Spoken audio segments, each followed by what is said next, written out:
அனைவருக்கும் வணக்கம். இந்த வீடியோவில் நம்ம பார்க்க போகிற டாபிக் என்னன்னா ஆக்டிவ் வாய்ஸ் பேசிவ் வாய்ஸில் பார்ட் 3 பார்த்துட்டு இருக்கோம். பார்ட் 1 பார்ட் 2 பார்க்காதவங்க தயவுசெய்து போய் பார்த்துட்டு வாங்க, அப்போ தான் உங்களுக்கு தெளிவாக புரியும். ஓகேவா?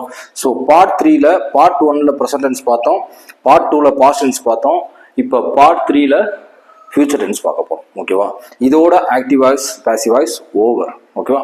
ஒரு சின்ன ரீகால் பண்ணுறேன், ஆக்டிவ் வாய்ஸ்னால் என்ன, பேசிவ் வாய்ஸ்னால் என்ன அப்படின்ட்டு. ஆக்டிவ் வாய்ஸுங்கிறது எப்படி இருக்கும் அப்படின்னா, சப்ஜெக்ட் பெர்ஃபார்ம் ஆக்ஷன். ஒரு சப்ஜெக்ட் வந்து ஒரு ஆக்ஷனை பெர்ஃபார்ம் பண்ணுது, அந்த பாயிண்ட் ஆஃப் வியூல ப்ரொஜெக்ட் பண்ணும். பேசிவ் வாய்ஸுங்கிறது என்னன்னா, சப்ஜெக்ட் ரிசீவ் ஆக்ஷன், ஒரு ஆக்ஷனை ரிசீவ் பண்ணிக்கும். ஓகேவா? ஆக்ஷனை யார் செஞ்சா அப்படின்னு அந்த ஆங்கிள் ரிசீவ் பண்ணிக்கும். இதுதான் ஆக்டிவ் வாய்ஸ்க்கும் பேசிவ் வாய்ஸ்க்கும் உள்ள டிஃபரன்ஸ். ஆக்டிவ் வாய்ஸ்ல இருந்து பேசிவ் வாய்ஸ் மாத்துறதுக்கு ஒரு 4 ரூலை ஃபாலோ பண்ணணும். என்ன அப்படின்னா, ஃபர்ஸ்ட் ரூல், ஃபர்ஸ்ட் சப்ஜெக்ட் எது, வெர்ப் எது, ஆப்ஜெக்ட் எதுன்னு தெளிவாக நம்ம கண்டுபிடிக்கணும். அதுக்கப்புறம் சப்ஜெக்டையும் ஆப்ஜெக்டையும் இன்டர்சேஞ்ச் பண்ணணும். சப்ஜெக்ட் இருக்கிற இடத்துல ஆப்ஜெக்டையும், ஆப்ஜெக்ட் இருக்கிற சப்ஜெக்டையும் இன்டர்சேஞ்ச் பண்ணணும். மூணாவது கரெக்ட் ஃபார்ம். கரெக்ட் ஃபார்ம்னா என்ன சப்டிவிஷன்ல வருது, ஏதாவது வேர்டு ஆட் பண்ணணுமா, ரெண்டாவது வந்திருக்க சப்ஜெக்ட்டுக்கு தகுந்தாப்புல சிங்குலரா ப்ளூரலான்னு பார்த்து வெர்பா அப்ளிகபிள் பண்றது, அது எல்லாமே. ஸோ பாஸ்ட் பார்ட்டிசிபிளா மாத்துறதும் சேர்த்து. ஸோ அதுக்கப்புறம் நாலாவதா பைங்கிற வேர்டை ஆட் பண்றது. இந்த 4 ரூலும் தான் ஆக்டிவ் வாய்ஸ் வந்து பேசிவ் வாய்ஸ் மாத்துறப்ப நீங்க ஃபாலோ பண்ண வேண்டியது. ஓகேவா? ஸோ ஃபியூச்சர் டென்ஸ்ல ஏற்கனவே சொன்ன மாதிரி 2 டென்ஸ் தான் இருக்கு. மற்ற ப்ரெசன்ட் டென்ஸ்லையும் பாஸ்ட் டென்ஸ்லையும் 3 டைப் இருந்திருக்கும். ஆனால் இங்கே வந்து 2 சென்ஸ் தான், சிம்பிள் ஃபியூச்சர், ஃபியூச்சர் பர்ஃபெக்ட் மட்டும்தான் இருக்கும். ஓகேவா? ஸோ சிம்பிள் ஃபியூச்சர் அப்படிங்கிறத எப்படி ஃபர்ஸ்ட் கண்டுபிடிக்கிறது? ஸோ வில் அப்படிங்கிற வேர்டு வந்துருச்சு அப்படின்னால நம்ம சிம்பிளாக கண்டுபிடிச்சிடலாம் இது ஃபியூச்சர் டென்ஸ் தான் இருக்கு அப்படின்ட்டு. ஃபர்ஸ்ட் நான் சொன்ன மாதிரி ரூல் என்ன, சப்ஜெக்ட் வெர்பு ஆப்ஜெக்டை கண்டுபிடிக்கணும். ஹி சப்ஜெக்ட், வில் கம்ப்ளீட் அப்படிங்கிறது வெர்பு, த டாஸ்க் அப்படிங்கிறது ஆப்ஜெக்ட். கரெக்டா? இப்போ பிரிச்சாச்சு. இப்போ ரெண்டாவது ரூல் என்ன, இன்டர்சேஞ்ச் பண்ணணும். ஆப்ஜெக்டை ஃபர்ஸ்ட் கொண்டாடணும். த டாஸ்க் கொண்டாந்துட்டோம், வில் போட்டிருக்கோம், வில் பி அப்படிங்கிற சேர்க்கணும். பேசிவ்ல மாற்றும் போது இங்க பிங்கிற வேர்ட் கம்பல்சரி சேர்க்கணும். அதுதான் அந்த கரெக்ட் ஃபார்ம் சொன்னேன் இல்லையா, அதுதான் இது. எந்த டென்ஸ்க்கு என்ன வேர்டு சேர்க்கணும் அப்படின்ட்டு. ஸோ பிங்கிற வேர்டு சேர்க்கணும். கம்ப்ளீட்டட் பாஸ்ட் பார்ட்டிசிபிளா மாற்றணும். பை ஆட் பண்றோம். இங்க ஹீன் இருக்கு, அதோட தேர்ட் ஃபார்ம்ல ஹிம்னு மாத்துறோம்.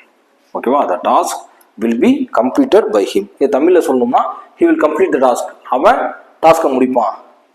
அப்படியே பேசில சொன்னா அவனால் டாஸ்க் முடிக்கப்படும். அதான் the task will be completed by him. ஓகேவா? ஸோ அதை மறந்துடாதீங்க. அடுத்த ஃபியூச்சர் பர்ஃபெக்ட், ரெண்டாவது கடைசி மாடல் ஃபியூச்சர் பர்ஃபெக்ட். இது எப்படிங்க பார்த்தனே ஃபியூச்சர் பர்ஃபெக்டாக கண்டுபிடிக்கிறது அப்படின்னா, ஃபியூச்சர்ல என்ன இருக்கும், வில் மட்டும்தான் இருக்கும். ஆனால் ஃபியூச்சர் பர்ஃபெக்ட்ல ஹேவும் சேர்ந்து வந்திருக்கும்.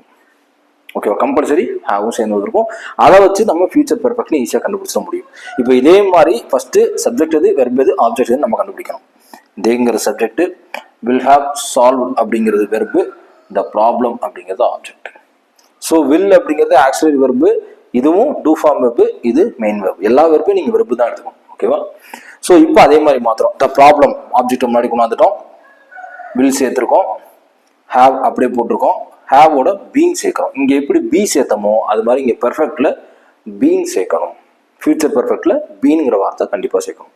பீன் பாஸ்ட் பார்ட்டிசிபிள் அப்படியே தான் இருக்கு. சால்வ்டு பை ஆட் பண்றோம், தேவ தெம்னு மாத்திரம். புரிஞ்சுங்களா? இந்த பேட்டர்னை புரிஞ்சிச்சுன்னா ரொம்ப ஈஸி. அப்ப சிம்பிள் ஃபியூச்சரா ஃபர்ஸ்ட் நான் ஏற்கனவே சொன்ன மாதிரி கொடுத்துருக்க சென்டென்ஸ் வந்து ப்ரெசண்டா, பாஸ்டா, ஃபியூச்சரான்னு கண்டுபிடிக்கணும். ஒருவேளை ஃபியூச்சர் நீங்க கண்டுபிடிச்சிங்கன்னா அதுல சிம்பிள் ஃபியூச்சரா, ஃபியூச்சர் பெர்ஃபெக்டா நீங்க கண்டுபிடிக்கணும். சிம்பிள் ஃபியூச்சரா இருந்தால் வெறும் வில்லோ அல்லது ஷாலோ இருக்கலாம். இங்கே ஃபியூச்சர் பெர்ஃபெக்டா இருந்தால் கண்டிப்பா ஹேவுங்கிற வேர்டு இருக்கும். ஸோ இதை மைண்ட்ல வச்சுக்கிட்டு இந்த 4 ரூலையும் மைண்ட்ல மனப்பாடம் பண்ணிக்கிட்டு ஒவ்வொரு ஸ்டெப்பா ரூல் படி மாற்றி கொண்டாந்தீங்கன்னா கரெக்டா உங்களுக்கு ஃபைனல் ஆன்சர் இருக்கும். ஓகேவா? ரெண்டாவது, நமக்கு ஃபில்லிங் த பிளாங்க்ஸ் கேட்க போறது இல்லை, ஆல்ரெடி கண்டுபிடிச்சு வச்சிருப்பாங்க. ஓகேவா? கொஸ்டின் பேப்பர்ல வச்சிருப்பாங்க, அதைத்தான் நம்ம கண்டுபிடிக்க போறோம் இல்லையா? ஸோ ரொம்ப ஈஸி தான். அதனால பார்த்தாலே தெரியும் நமக்கு எது ஆன்சர் கரெக்டாக ஆப்டா இருக்குன்னு நம்மளால கண்டுபிடிக்க முடியும். ஓகேவா? ஸோ இதோட ப்ரெசன்ட், பாஸ்ட், ஃபியூச்சர் 3 டைப்ஸும் முடிஞ்சிருச்சு ஆக்டிவ் வாய்ஸ் பேசிவ் வாய்ஸ்ல.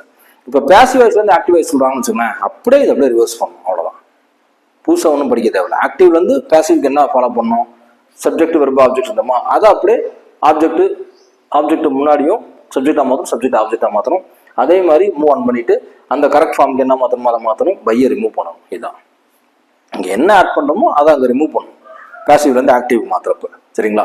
ஸோ ரொம்ப சிம்பிள் தாங்க இங்கிலீஷை பொறுத்த வரைக்கும். கிராமர்லாம் வந்து புரிஞ்சுக்கிட்டோம்னா எப்படி கேட்டாலும் ஆன்சர் பண்ணலாம்.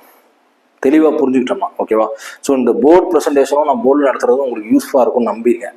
ஏன்னா ஏற்கனவே நான் பிடிஎஃப் நடத்திருக்கேன். பட் இருந்தாலும் எக்ஸாக்டாக இந்த போர்ட் ப்ரெசன்டேஷனில் கொடுக்குற அந்த டீச்சிங் வந்து என்னதான் பிடிஎஃப்லையோ ஸ்க்ரீன் ரெக்கார்ட்லையோ எனக்கே சாட்டிஸ்ஃபையாக இருக்காது. அதனால தான் டேட்டா போர்டில் எழுதி எக்ஸ்பிளைன் பண்ணுறேன் ஓகேவா, தெளிவாக புரியணுங்கிறதுக்காக ஓகேவா. ஸோ இப்போதைக்கு active voice passive voice over. So parts of speech முடிச்சிட்டோம், கண்கார்டு முடிச்சிட்டோம், டென்ஸ் முடிச்சிட்டோம், ஆக்டிவ் வாய்ஸ் பேசிவ் வாய்ஸும் இன்னையோட முடிக்கிறோம் ஓகேங்களா. திருப்பி நாளைக்கு ஒரு டாப்பிக்கை முடிச்சு விட வேண்டியதான். ஸோ இந்த மாதிரி முடித்தோம் அப்படின்னா நம்ம ஒரு 1 மந்த்தில் முடிச்சிடலாம். போயம் எக்ஸ்பிளைன் பண்ணிடலாம், கதையை டிஸ்கஸ் பண்ணிடலாம். இதுக்கு என்னன்னா கன்சிஸ்டன்சி தான் முக்கியம் ரொம்ப. நான் இன்னும் திரும்ப சொல்கிறேன், பாஸ் பண்ணணும்னு என்ன இருக்கவங்க ரொம்ப டிலேவாக படிக்க ஆரம்பிக்காதீங்க. உங்களால் படிக்க முடியும், படிக்க தெரியும், அதுக்கான போதுமான டைம் இருக்காது. 9ஆம் மாதம் எக்ஸாம் நினைக்காதீங்க, வெறும் 200 நாள். இன்னைக்கு பார்த்தீங்கன்னா 198 நாள் தான் இருக்கும். எப்போயுமே எக்ஸாம் படிக்கிறவங்க நாள் கணக்கை மட்டும் கணக்கு வச்சுருங்க. மாதத்துலையோ இயர்லையோ திங்க் பண்ணாதீங்க. இன்னும் 198 நாள் தான் இருக்குது. டக்குன்னு ஓடிடும். இன்னும் படிக்க வேண்டியது நிறையா இருக்குது. ஜென்ரல் இங்கிலீஷை மட்டும் வச்சு நீங்கள் பாஸ் பண்ணிடவே முடியாது. ஜென்ரல் இங்கிலீஷ் படிக்கணும், மேக்ஸு படிக்கணும். அவங்க 20 கேள்வி கொடுத்துருக்காங்கல்ல, அதில் ஒரு 3 ஜிஎஸ் படித்தே ஆகணும் இல்லையா. இது எல்லாத்தையும் எக்ஸாக்டாக தப்பே செய்யாமல் நம்ம அவுட்புட் கொடுத்தா தான் மெயின் ஸ்கூலில் நம்ம போக முடியும் ஓகேங்களா. Okay, thank you so much, thank you.